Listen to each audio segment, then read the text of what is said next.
The U.S. men's national team is set to take part in the World Cup in Qatar in just a few weeks. And while there are so many unknowns about what's going to happen when the U.S. actually does play, one thing we do know is that they're guaranteed 3 games. One of them is going to be against England, one of them is going to be against Wales, and one of them, presumably, is going to be against Iran. And the Iranian national team is a really interesting one. They're very, I would say, opposite of the U.S. in a lot of ways. But I'm not an expert on the Iranian national team. And for a little bit more on that, we've brought a genuine Irani expert onto the show. He is Shauyan of the Next Generation Football. Shauyan, thank you so much for coming on the show. Are you ready to talk some Iranian national team with me? Yeah, no, first and foremost, Sam, I appreciate you having me on, and I'm really happy to be here, and I'm just excited to talk about the Iranian national team, the USA. It's a historic rivalry that dates back to 1998, so I'm excited that we have a reiteration of it in this upcoming World Cup, hopefully. The funny thing is, I've been on your show a couple of times. The first time I went on your show, it was probably like a year ago, maybe more since then. And you were asking me about a combined US Irani national team. And I was like, man, I don't know anything about the Irani national team. I don't know these guys. And then lo and behold, the US gets picked to play Iran in the World Cup. It's crazy how things have changed and what an exciting time it must be for you because these two fan bases that you're so close to are going to be going up against each other. Cool moment. I think if we're talking about the Iranian national team, there's really two sides to the discussion. There is the soccer and there's the politics. And it seems like the politics are taking center stage right now. I think we'll get into the politics a little bit later on, but I want to start with the soccer. Whenever you look at the scouting report for this Iranian national team, it seems like they're opposite of the U.S. in ways because their strength is the forward position and the center back position or the defensive line whereas their midfield seems to be a little bit weaker.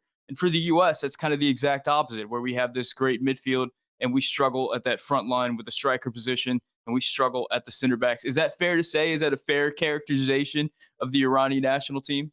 Yeah, I mean, with most of the discussions I've had with a lot of USA pages like yourself, I think that is kind of the biggest thing, and especially with the discrepancy in the striker position. I mean, it's almost guaranteed certain who's going to be playing there, and still for the USA, it's still a revolving door. And but I think luckily, a good thing is I think for USA fans is now we're starting to now see who that goalkeeper will be for you guys at the World Cup if Greg Berhalter doesn't do anything dubious and something bizarre, but it should be Matt Turner for you guys as well. And but yeah, I think it is pretty fair representation. I wish our midfield was as strong as the USA's because that's something I'm very, very jealous about. Well, we wish we had a striker anything like Mehdi Taremi because I remember whenever it got announced that we were playing Iran and a lot of Americans like myself started looking up that national team and we saw this striker who's playing for Porto and just seems to be scoring a lot of goals. You look at him and it's not like he's this explosive athlete that is terrifying like Mbappe. It's not like he does all these terrifying things on the field, but he seems to be just an all around striker that just it gets goals almost like a machine. I mean, he just hasn't stopped it. And every stop that he's been at, he's been able to contribute goals to his team. He's contributed a significant amount to the Irani national team. What can we expect when we go up against this player? Football is back, and BetOnline remains your number one source for all your football betting needs this season. You'll find the latest odds, matchup info, player news, and game trends. And as your continued source for all wagering info, BetOnline features live betting, free contests, live scores, and giveaways all season long. Always the fastest and easiest way to bet all your favorite sports and events like MLB, MMA, tennis, boxing, and even golf. Head to betonline.ag to join and receive your 100% welcome bonus with your first deposit. Make sure to use promo code BELIEVE to receive your rewards. Bet online, where the game starts.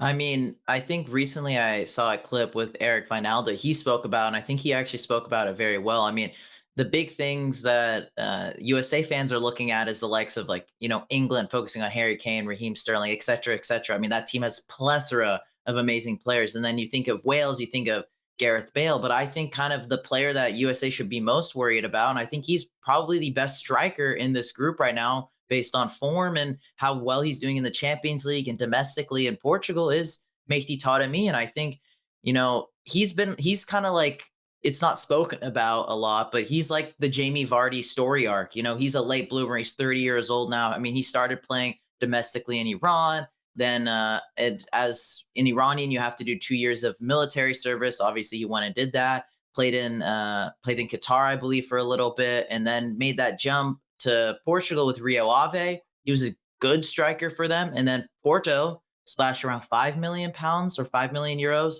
on him, and then he hasn't really looked back since. And he's not a guy like you said, like he's explosive like Mbappe, but he's so tall and he's so good with his feet, and he can score goals in any type of way, and it doesn't really matter. And we've seen how important he is to this Porto team, and Porto has been a revolving door with players leaving like Luis Diaz, et cetera, et cetera. But he has stayed, and without him, we saw in their first game they played against Bruges, because he wasn't able to play because he was suspended due to his red card against Atletico Madrid. They got spanked 4-0, but then he was able to play in the game in Bruges, and he was the guy to score the first goal on Club Bruges this season in the Champions League, and they won 4-0. So we can see how much of a difference maker he is to one of the best teams in Europe. And, I'm really happy to see it. I haven't seen someone this good for the Iranian national team in a very long time. And he's only one half of the striker partnership. He's going to be partnered alongside with Sardar Azmoun. He happens to be the Leverkusen striker whose jersey you're wearing right now. I saw a stat that I think that duo, Taremi and Azmoun, accounted for like 12 of the 18 goals in World Cup qualifying for Iran, something crazy like that. I know Azmoun's been in and out of the lineup for Leverkusen lately. What do we know about him? Is he going to be in form and fit and ready to go for the World Cup? I think with Asmoon, to track it back a little bit, just I think there's always a story to something when talking about these players. Is he was a guy that was hailed as the next big thing for Iran. He was known as every country has their Messi. He was the Iranian Messi, and he played domestically in Russia for Rubin Kazan and Zenit.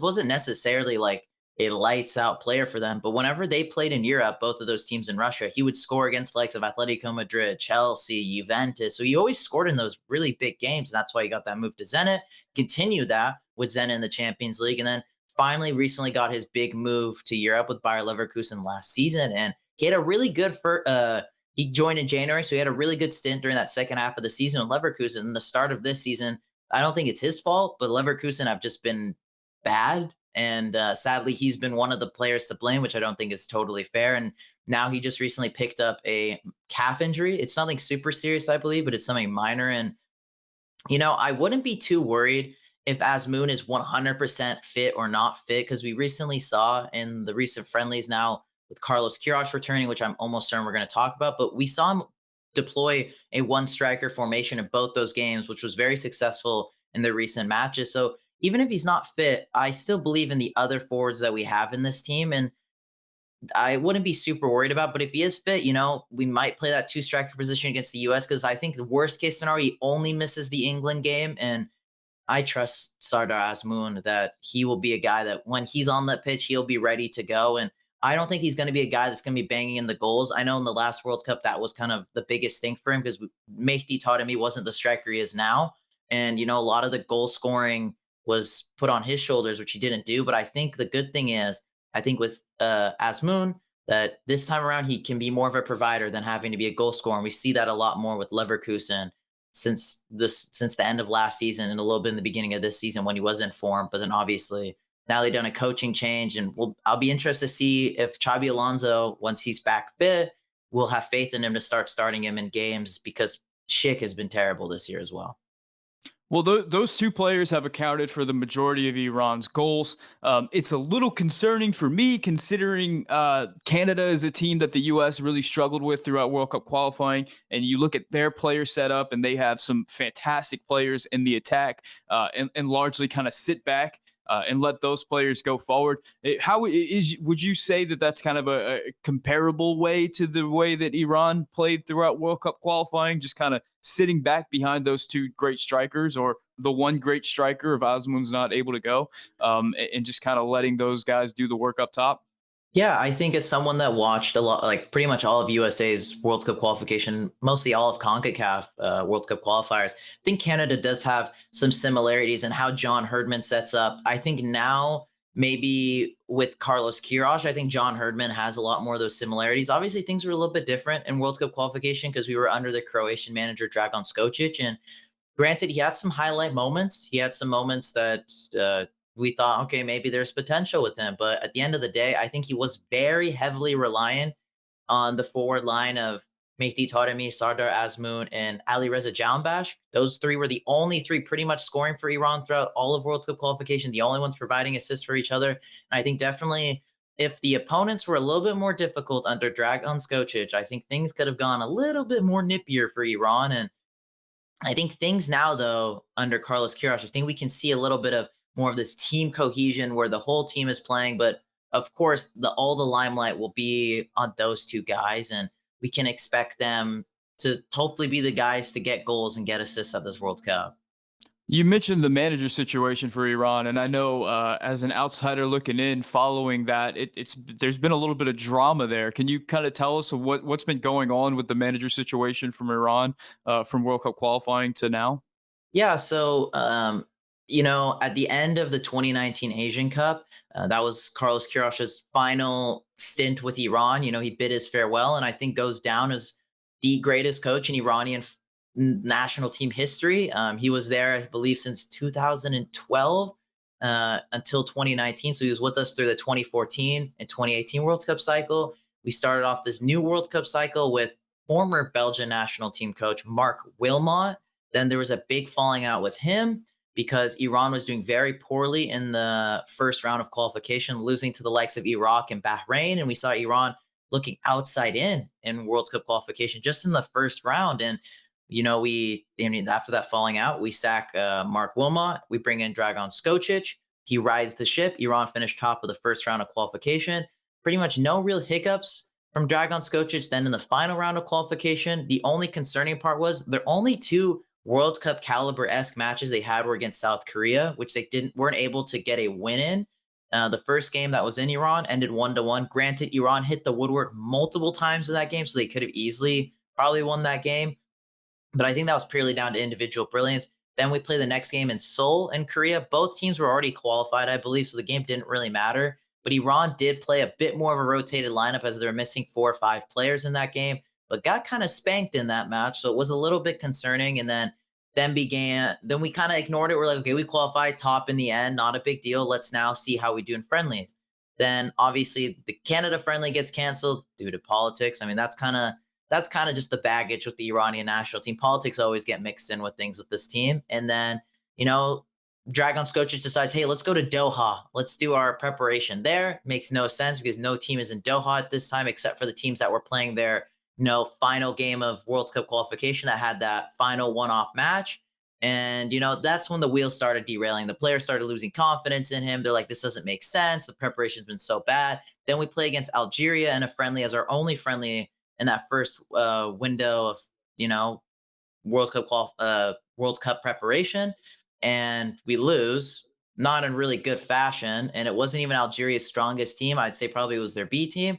And at that point, everyone was pretty much done with Dragan Skocic. Some said, maybe we should keep him. We have our new hiring of the Iranian Footballing Federation president. It was, that was finished. And he promised that he'll bring in Carlos Queiroz if he was elected. Then he gets elected. We bring in Carlos Queiroz. Life is good because I personally really liked him. And this will be his third stint as the Iranian national team manager. And I would say he is the best manager in this group of the other three coaches with USA, England, and Wales. I think he has the most highest pedigree. I mean, he's coached under Sir Alex Ferguson at the greatest time at Manchester United. He was Colombia's coach, Egypt's coach. I mean, some people would say his stint with Egypt wasn't successful. I would disagree with that because he made it to the AFCON final and made it literally and lost in penalties to Senegal, and then literally was a penalty shootout away again against Senegal to qualifying Egypt for the World Cup. I mean, let's say if one penalty kick went different for him with Egypt, he would have won him an AFCON and qualified him for the World Cup. So I don't think there's really much more you can ask for him there. And I think he has a lot of pedigree, and I'm just really happy to have him back because I think he's significantly better than the likes of Southgate, Berhalter, and so I'm happy to have him here. So, I mean, changing your manager right before the World Cup, that seems like a scary situation. What's the confidence like in the fan base? Are people excited that this change has been made? Is there some concern about making such a drastic move right before the World Cup? How are people feeling? Yeah, I know that's a big thing because I think we saw in the last World Cup in 2018, like with Spain, they sacked Lopetegui, they brought in Hierro super last minute. Granted, this wasn't as last minute, but we all know this, you and me. It's like it goes against the grain of the soccer gods to sack your coach that qualifies you for the World Cup. It's against everything in the sport, and so kind of think, ooh, maybe it wasn't a good move. But I think even as some of the greatest managers like Jose Mourinho and etc. If they lose the dressing room, they lose the dressing room. There's really no going back from that. And so it was pretty much, Yeah. okay, Iran, are you going to bite the bullet? You're going to just stick with it. And then we might have an instance of the 2006 World Cup where that was probably one of our greatest squads ever as well. I think on the same pedigree as this one. And then crash and burn in that World Cup where we could have probably gone out of that group. Or are we gonna, pull the trigger, like for example, like Chelsea Football Club does, and make that change, and that's why they've weirdly enough been so successful. And we decided, we still have like possibly 2 to 4 more friendlies left. Let's just sack him. Carlos Queiroz is super familiar with this team. This is still the same core team from the 2018 World Cup. So this wouldn't be anything that extreme. I mean, I'd understand it would be a little bit more risky if we brought someone that's never coached this team, but Carlos Queiroz has been with this team. Now it will be for a decade. So I don't think it'll be anything drastic with bringing him in. Luckily, we've already got 2 friendlies done, and we'll have 2 more friendlies before the World Cup starts with him. So that's 4 games. That's still more than what we got under Dragon Skocic. For the fact he's so familiar with this team and the fact these players love this guy and are willing to play for this guy, I wouldn't be worried. And uh, I think if anything, I think it's better that we made this decision than sticking with our former coach. Well, you mentioned the 2018 World Cup and coaching changes. The U.S. had a coaching change during World Cup qualifying in the 2018 World Cup for, I guess, similar reasons. With Jurgen Klinsmann, there was factions within the U.S. locker room. There was a lot of issues there. They bring in Bruce Arena, who at the time was one of the most storied and best coaches for U.S. in the history of the program. He was the coach that brought the team to the quarterfinals in 2002. Of course, he was unable to get the team to qualify. It seemed like those fractures in the locker room never did heal. And there's articles that you can read on that if you're curious about that particular group and kind of what went wrong there. So my question is, if there were locker room issues under the previous coach, are those going to remain under the new coach? Was it all derived from the coach? Were there tensions within the group? I would say it did derive a lot from the head coach just because, um, they weren't confident in him. And then there kind of became a divide in this team. Some kind of were on that boat with, keep Dragon Skocic. And then some were in the boat with like, no, he's not really that good and he doesn't know what he's doing. And we'd rather have someone else with higher pedigree because we are a team that is arguably the best team in Asia. So we deserve to be having a coach that knows what he's doing and can bring us to the potential or exceed us to that potential that we are at as a team. And this is arguably the greatest team. I know people would disagree with me, and that's totally fine. That's what opinions are all about. I'd say this is the greatest team and maybe the Iranian national team's history, in my opinion. I think this is one of the most well-rounded teams we've had. And I think you need a guy that can elevate this team because we now have a lot of superstars. And so I think there's a lot of difference too. I mean, that was a good point though. I didn't think about the Bruce Arena thing, but with that USA team, I think also there was a reason why Bruce did get sacked in the first place. And I think personally for me, I think Bruce was kind of past his best. Maybe some would argue, maybe Carlos Queiroz is past his best, but I would say at that point, Bruce was so past his best. We saw how kind of the wheels started derailing when he was with the Galaxy and things started going south there. And so I think there's a bit of difference, but I think it's a good point to bring up too with that. But I'm not really worried about it one bit. Especially, I would have maybe been a little bit worried depending on how the friendlies went with Senegal and Uruguay. But we saw 2 really good performances there, so I'm not really that concerned. Yeah, just to put a bow in that, I mean, another point to the 2018 debacle was that the team was just not very good. I mean, if you look at that lineup today, in retrospect, and you see some of the guys who were going out there in World Cup qualifying, it just was not the strongest U.S. men's national team. And I think ultimately the quality of the players is going to show through on how well the team does, regardless of kind of all these outside things, regardless of the coach or the tactics or whatever else. If you got good players, you're going to get good results. If you got bad players, you're going to get bad results. It's just kind of how things go. Let's move on. I want to come back to this kind of the fractions in the locker room, but let's move on to we didn't talk about the midfield. I did see in a preview for the Iranian national team that I read that one reviewer said that this might be the worst midfield in Qatar for the World Cup. I see you're kind of that hurts to hear. Do you think there's some truth to that, or you think that's a bit overblown? Um, I think he's actually somewhat accurate on that, to be honest. It's just hard to hear, like you said. And I think because I think one of the darlings of our midfield, his name is Saeed Ezzatullahi. He started off his career at the youths of Atletico Madrid, was probably, and some would still argue, is Iran's most talented player. They would say he's more talented than Sardar Azmoun and Mehdi Taremi. They would say he was a guy that had the good old saying, he had the world at his feet. And due to injuries and things like that, it never kind of came to fruition. And currently he's playing in Denmark. And I'd say, yeah, no, he's not totally wrong, but I think a good thing that Carlos Queiroz did, because it was pretty much the same midfield as 2018, if anything, just a bit older, is he is able to pave over those cracks as a good manager of the deficiencies within this team. We didn't see a lot of midfield issues. And if anything, funnily enough, for how poor this midfield might arguably be, it outran the Spanish midfield back in 2018. And that is not a showing of a good coach and paving over the cracks of the deficiencies of this team. I wouldn't be worried about it too much. But granted, I would say our midfield is the worst, but I think we have other key parts that can help that out and make it a little bit better.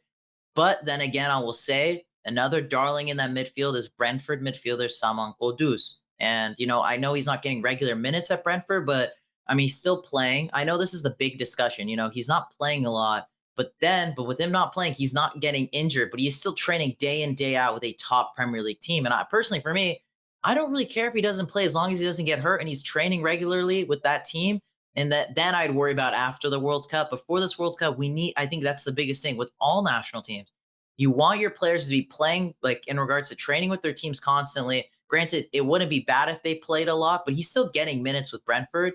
But I just don't want him to get hurt. And I think he could be another guy that can add that creative spark to this midfield. Granted, he's not much of a defensive midfielder. He plays more of that 8 and a 10, but he's a guy that I think has improved a lot in his career this past 4 years. So, maybe he could be a guy as well that could help out this midfield. I think the biggest deficiency with Iran, which is a thing I'm envious of with the USA, is we don't have a Tyler Adams. We don't have a really good CDM in this team. We have Omid Ibrahimi. He's like 33 years old, 34 years old. So he's a little bit past his best, but he's like one of our only true center defensive mids in this team. So I'd say this the biggest concern is a proper CDM, but you have 11 other guys on this field that I think we can pave over that deficiency, because no team's perfect unless you're Brazil or England, where you have a plethora of amazing players. Yep. But I'm not super worried about it. But that article that you brought up wasn't totally wrong, and I can take that with a grain of salt.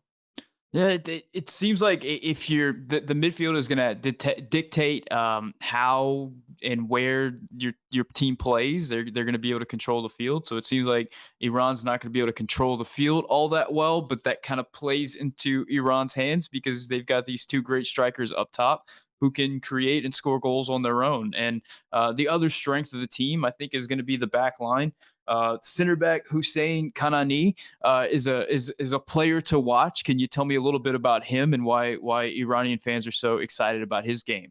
So the defensive line, I think there's actually, I think his defensive partner, and depending on if it's Majid Hosseini, who plays in Turkey, or Khalilzadeh, who actually plays on the same team as Kanaani in Qatar. So I think we've seen some success, especially, for example, with the Qatar national team who won the previous Asian Cup in 2019. All their players play domestically. And I think that's something that goes very much under the radar. There's that cohesion where they all understand, what it's like to play with each other. And I think that's a big part with Kanaani and Khalilzadeh. They both play together domestically in Qatar on the same team. And I think Kanaani, there's actually a really funny story with him. There was an audio file leaked. I know this isn't what you asked, but I'll bring this on for the viewers because you guys had a similar kind of situation with I know Weston exactly what McKennie. you're talking about. Yes, yes, it's Yeah. true. And he was like messaging a girl saying, "Hey, let's like hang out on the team bus." When obviously those were COVID protocols, and obviously served a couple game suspension for him. And it's very lighthearted. I don't really, it doesn't taint my image of him. As I said, similarly with Weston McKennie, and if anything, it's just a funny story. He's Mister Invite your girl to the team training bus after training, and so no, he's a guy that also is just really good in the air as well. I mean, we've seen him score a few goals off corner kicks, and I would, if anything, say our more of our star center back is Majid Hosseini, as I said, who plays in Turkey, and I think transfer market as I believe our third highest valued player for around £4 million. So, but Kanani has come to his own as well, and I think a big key part of our defense is how two of our center backs, two of our 3 to 4 center backs, play together on the same team, which I think will be pivotal playing in Qatar and having that cohesion and chemistry with each other. Yeah, that cohesion and chemistry point is so interesting. We look at the teams who are successful in the World Cup and some of the great teams historically. And one thing that I think the U.S. is just always going to struggle to replicate is that some of the top teams, Germany, Italy, Spain, have built in these teams in their own league where the majority of their national team players play on. If you look at the German team that won the World Cup, I mean, their players came from largely one team, but two teams. I mean, they played for Bayern Munich and they played for Dortmund. If you look at the Spanish national team, whenever they were the top team in the world, all those players played for two teams, and the majority of them played for Barcelona. If you look at the Italian team, it's the same thing with Juventus. And if you look at the English team that struggled so much whenever they had their golden generation, and they speak about why they struggled so much with like Gerrard and Lampard. The issue was that they all played on different teams, and they was infighting within the group. And the Arsenal players didn't sit with the Liverpool players, who didn't sit with the Man U players, and there was all that tension. And you wonder if Gerrard and Lampard would have played together at one squad and would have hit the World Cup with that cohesion, what they could have done. It's a great point, and I think it's one of those things that whenever people look at national teams and think about what makes them good, what makes them likely to succeed. It's one of those things that people kind of overlook, and I think it's just so damn important. But anyway, let's move on to the right back. Sade, help me out here. Sade Marami. Yeah, Sadiq Moharrami, who I think has been just a revelation this season. I mean, he plays for Croatian Giants, Dynamo Zagreb. We all know them, and he has been very surprisingly successful. I wasn't surprised. I called it. I just want to put my hands up. I said I thought with this Champions League draw with Dynamo Zagreb, we could maybe see the best out of him as they're in the group with RB Leipzig. I mean, sorry, RB Salzburg, Chelsea, and AC Chelsea, yeah. Milan. And yeah, and he, opening game of the Champions League group, they play against Chelsea. They play a similar lineup to maybe how Iran might face off against England. Went up against the guys of Raheem Sterling and Ben Chilwell, pocketed both of them, kept the clean sheet, got his team the win. Then when they played in Italy against AC Milan, played really well against Rafael Leao. And then I believe in the game against Salzburg, though, he did give away the penalty, which ended up costing his team the game. Didn't play the following game. And then the next, I think the most recent game he started, hoping that he can yet again replicate a really good performance against Rafael Leao. But AC Milan were just too good for Dynamo Zagreb, and they were desperate for the points. But Sadek Moharrami will probably be our starting right back. And, I think he's been now with Dynamo Zagreb for 3, 4 years. And, I know it's going to be a hot take, but I think he is kind of on that level of Serginho Dest. I know Serginho Dest is, I believe, decently younger, I think by 4 years, 5 years. But Sadek Moharrami, I think, is on that par where I think his defensive game has improved so much. And offensively, he's also improved quite a bit as we see him now chipping in with assists for the best team in Croatia. And now he has a couple of titles under his belt. We can see that he's doing well in the Champions League. I mean, that's the highest level you can play. Granted, he's not playing for the best team, but that should give brownie points on top of it because his team's not going to have many chances. The team's going to be suffering a lot on the offense in regards to, the teams are going to be attacking them constantly. Can he be mentally focused for 90 minutes? And that's going to probably be the task he's going to have at this World Cup, going up against the likes of, either Sterling, Grealish, Pulisic, Bale. And I'm not super worried about him. I think he can hold his own, and I'm very confident. I'm really happy that he's learning that bit of success in the Champions League and learning that little bit of failure of like, okay, I messed up in this moment. How can I translate that now into the World Cup? Because he's gonna go up against probably the best wingers in the world in this tournament. But I'm not super worried about him. But he's very much a very talented player on our defensive line, and on the same level as Majid Hosseini. That I think he's probably one of our best defenders. Let's go to last but not least the goalkeeper position. Who is going to play goalkeeper for Iran? What's your confidence level in that group? So it's really between, I guess, technically, three goalkeepers. I'm just going to mainly talk about the top two. It's pretty much between, I think, everyone's favorite darling goalkeeper in the 2018 World Cup, Ali Reza Baranvant, who famously saved Cristiano Ronaldo's penalty in the final group game of Iran's World Cup match. And then there is Amir Abedzadeh, which, fun fact, his dad was the goalkeeper in the 1998 game against the USA. Ahmad Reza Abedzadeh, who obviously Iran won that game. And so, like father, like son, both goalkeepers. His dad is very much famous in regards to players for the Iranian national team. It will be Ali Reza Baranvant. After 2019, he won the league title with the best team, arguably, in Iran and Persepolis. Then, obviously, after that World Cup, being successful domestically, some European teams came calling. He signed with Antwerp, was in and out of the squad, then went on loan last year to Boavista, was in and out of the squad, and then now realized, took one for the team, is like, I'm going back locally to Iran so I can be a consistent starter. He's back in Iran, making saves, starting game in, game out. He's most likely going to be the starter. But we did see a little stint under Dragan Skocic where Abedzadeh was starting games. He's more can play out of the back a little bit better. Not to say Baranvant can't, but Abedzadeh is more of that modern style goalkeeper. A little bit of the same problems USA is kind of having, but I think now with Carlos Queiroz back, I don't think we're going to be worrying a lot of playing out of the back. But he plays for second division Spanish side, Ponferradina, on a consistent basis, but the guy's got mistakes in him, kind of like Zach Steffen. I think there's a lot of similarities with that, and I don't want to see him starting. And I think Baranvant will be the starter. We saw him start in the game against Uruguay, so I think he'll most likely be the starter for us. Oh, I don't want to see Zach Steffen starting, so we got that in common. As we look at this group for the World Cup, I mean, England, of course, is the top dog and is likely the top seed. But after that, I mean, depending on which odds books you're looking at, Wales and the U.S. are kind of dead money. Some odds books have the Wales ahead. Some odds books have the U.S. ahead. Iran tends to be last in the group, but not by a long shot.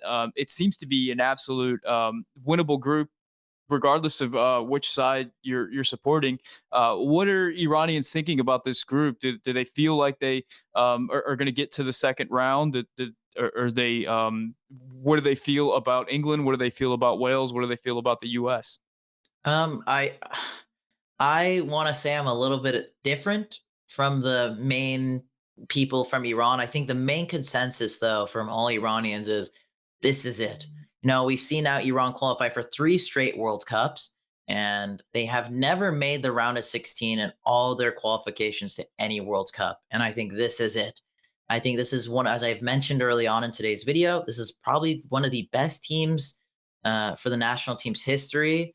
And I think it's just the main consensus is just get to the round of 16. It doesn't matter how you do it. And if anything, I think Iranians don't mind being kind of like these underdogs or being known as, oh, they're dead last, they're a bad team, like blah, blah, blah, blah, blah. And I think that's fine because that was the same thing we wrote in 2018.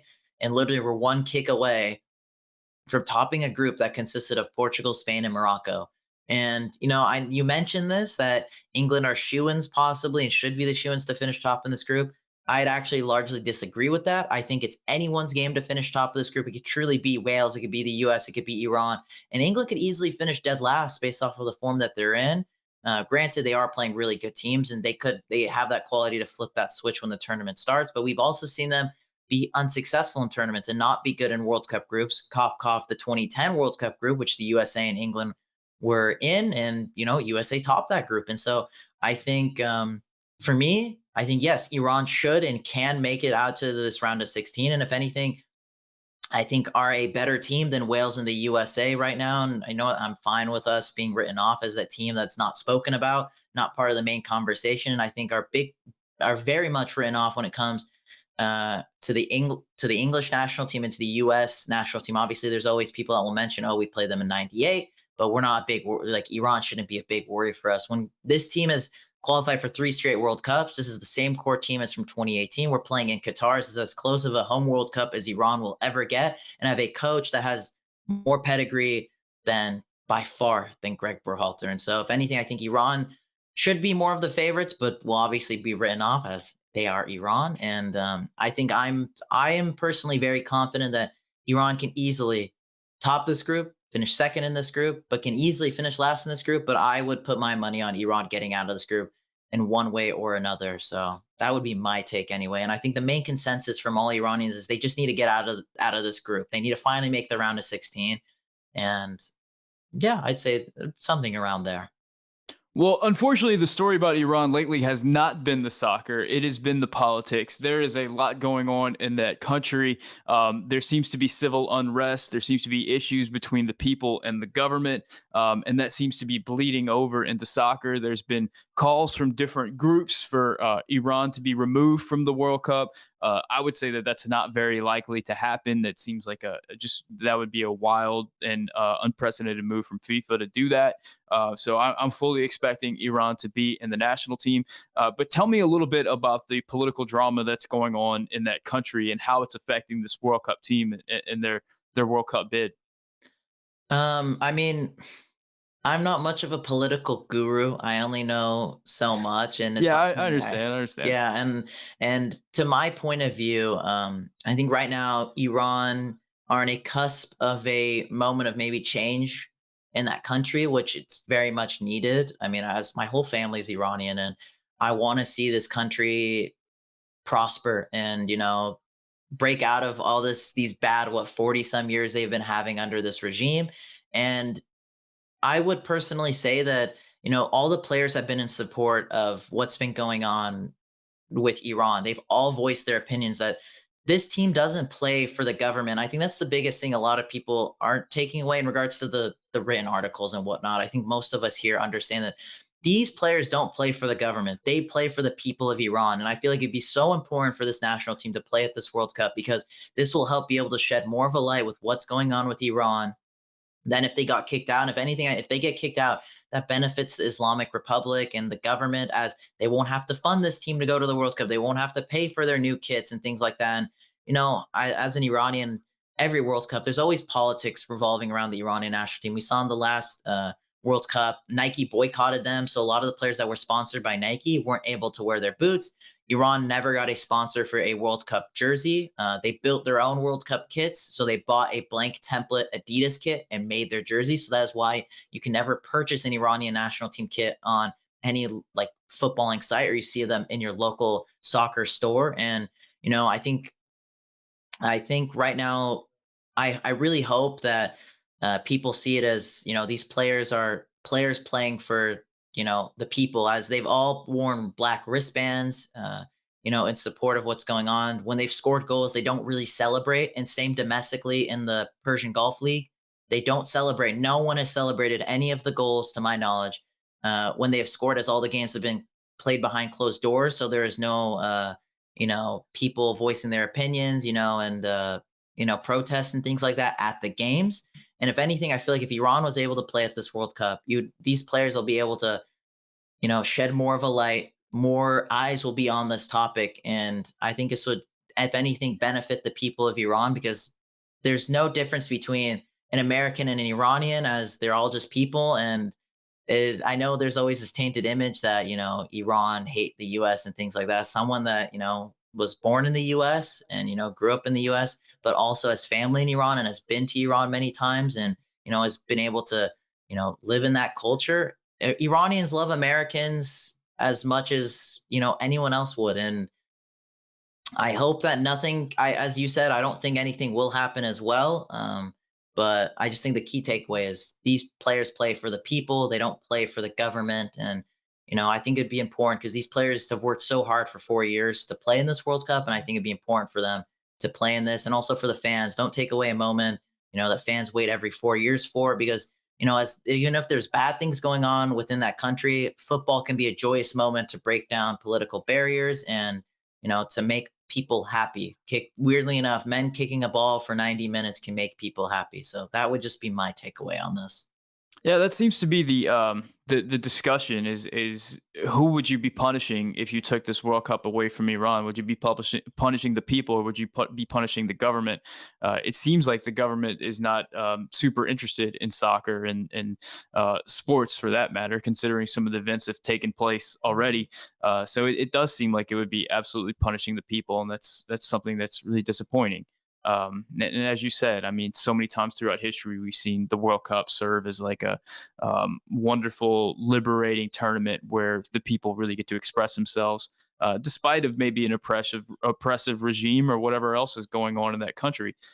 That being said, with all the unrest going on in the country and with all the issues and all the struggles and all the things happening in the streets, and then you have an Iranian team that had locker room issues previously. You get a new coach that's coming in. How is all these outside issues going to affect the team as they head to Qatar? It seems like they're going to be carrying an awful lot of weight on their shoulders that other teams might not necessarily, because of all the stuff happening in the country and all the eyes that are on this team. Do you feel like that's going to come across? Do you feel like there's extra pressure on these guys to perform, considering what's happening in their country, or is this kind of a non-issue as it pertains to the actual athletics and the actual competition that's happening on the field? Uh, that's a loaded question, but I will Yeah. try my best to answer it. I think it's a good point. I think that's something that when people ask about the Iranian national team, that is something you have to discuss. And I've been fortunate enough to speak to some of the players, not as if we're friends, but I've been fortunate enough to be able to meet some of them. And these guys all came, from the streets of Iran, and they know what it feels like to be these people in Iran and to live in Iran, and with all the issues that revolve around this country. And if anything, if it serves as a way for the people, for these players to be like, we're playing for the people, we want to make these people happy. We're not doing this for ourselves. If anything, they are no longer playing this to win this game. They're playing this game to play it for the people, to show them that, like, these people deserve it. It's now become more than just football, soccer. It's now more. It's become, like almost like being a superhero for these people of your country. And I think all these players always, when you see it on social media. Obviously, unfortunately, we don't have anything like U.S. men's national team only, where every time someone that's Iranian goes to a game in Europe for Porto, Feyenoord, Leverkusen, and show up for those Iranian players. They always show their love to their fans, always taking the time to give their shirt to the fans, to take photos with them. And because they very much value these people, because they used to be one of them. They used to just be a fan of football. And I think for me, I think it's going to serve as more motivation for them. Now they're not just playing to play soccer. They are playing for the people of their country, which granted it was already there, but now there's even more of that emphasis of, there's a lot more of these external factors, and these players are professional athletes. I wouldn't be worried about them cracking under pressure. I think they've been in way more higher pressure situations. If anything, I think it'll serve as more motivation to be like, what, we're doing this for every single man, woman, child in Iran. And I think if anything, it might, serve as more motivation for this team. All right, last question. It's going to be more about the region than about the Iranian national team. We know as the U.S. men's national team fans that world soccer is pretty European and South American centric, and everybody else doesn't really matter. And we've been kind of fighting to raise the level in CONCACAF and really go out there and change the paradigm of what is world soccer. Now, lately, the U.S. did play two friendlies against two Asian teams. We got slapped around by Japan pretty good, and we had a pretty listless draw against Saudi Arabia. What would you say about the level of soccer over in the Asian Federation and its growth, and where do you think it'll be in like a decade's time from now? Do you think it will be competing as one of the top federations, or are we still a ways away from that? First and foremost, Sam, I really appreciate you bringing up this question because I think after the game from USA against Saudi Arabia, I put out a tweet saying, because USA fans, I think, and I'm not calling them all out, but like they kind of joked about it. And not even just USA, and a lot of continents, they make fun of Asian football and they're like, oh, this is just kind of a joke. It's only Japan, it's only Korea. And I think Saudi Arabia have become one of now the big names in Asian football. Obviously, Iran is kind of always in that conversation, and Qatar have now been a revelation. I mean, they won the last Asian Cup, now are hosting this World Cup. And what I have to say about that is, I mean, if you watch those two games from Japan and Saudi Arabia against the U.S., I mean, as you said, Japan just smacked around the U.S. It was like boys against men in that game, and then the game against Saudi Arabia, we're missing a lot of key players, and still really just were able to stifle whatever USA's creativity was in that game. And I think Asian football has improved so much. I mean, I think one of the darlings of